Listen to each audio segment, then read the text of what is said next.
Mhm. So the key thing with this PSAT, right, is like the question that we probably all get, right, from people calling us is whether or not a student should prepare for the PSAT, because as they start their junior year, right, the first thing they're thinking about is, oh, October is right around the corner. And we know that there's going to be a PSAT administered at our school. But unlike some of these other exams that we know, like ACT or SAT, which obviously we can all say as test preppers, we're going to advocate for our students to prepare.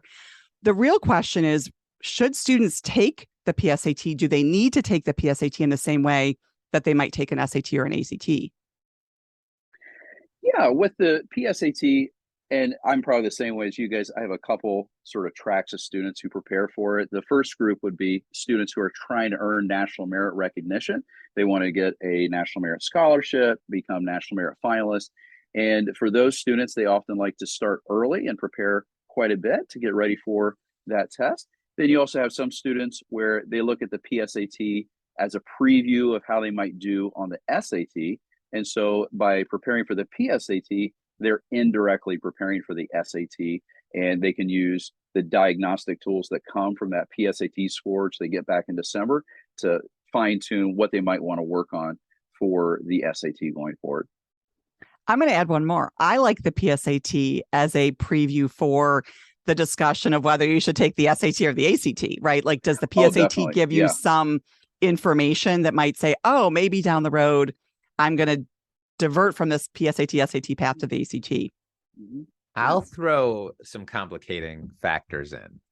I'm going to say that for any student who has finished Algebra 2 by the end of 10th grade, the PSAT shouldn't be the determinant of what their path is, because a lot of these students can test in the first half of junior year.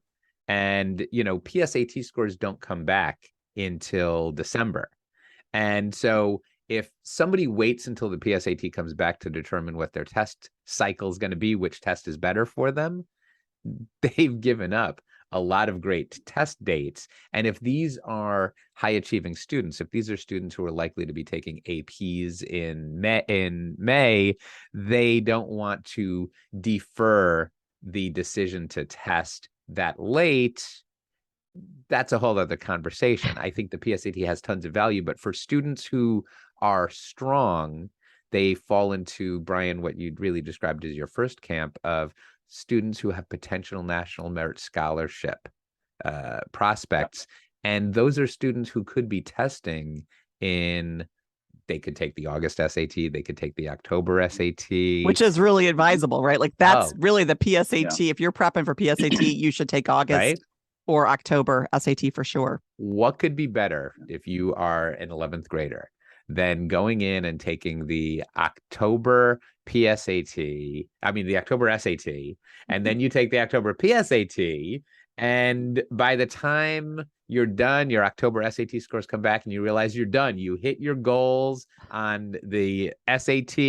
You feel, based on your SAT score, you're probably National Merit Scholarship potential PSAT, and then you relax until December. You're good to go. Yeah. That's the sweet life if it works out that way. Oh, yeah. One thing to throw in there for students who are thinking about taking that October SAT and maybe one of the ACTs is that for that October test, the College Board allows you to order a copy of the test with the question and answer service. And then also with a December ACT, you can order the test information release. So a lot of times students can compare results from the PSAT to the ACT over the holiday season and then decide going into the spring which tests they want to focus on more. Yeah. I love that you shared that idea that you can get the October SAT and review it. And I guess just for clarification, because I've heard this question many times over the years, we should make the answer to it official. Brian, does a student need to take the PSAT before they take the SAT? No, they don't have to. No. You guys have gotten that question before, right? Yes. Oh, yeah.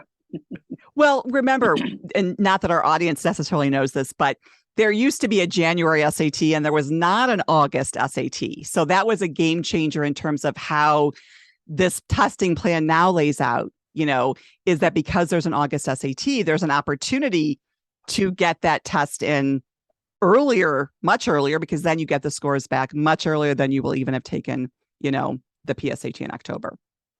Definitely. Yeah. And with the August SAT, that comes at the end of summer for most students, and they're more well rested. They don't have all these extracurricular commitments, so they may be able to give a better performance on that than they might during the school year when they might be more sleep deprived. Yeah. We hope you enjoyed this video as much as we did. You'll find plenty more like it when you explore the Tests and the Rest channel. Be sure to comment, share, and subscribe for a constant stream of insights into learning, education, testing, and admissions. For full podcasts and amazing resources, find us at testsandtherest.com.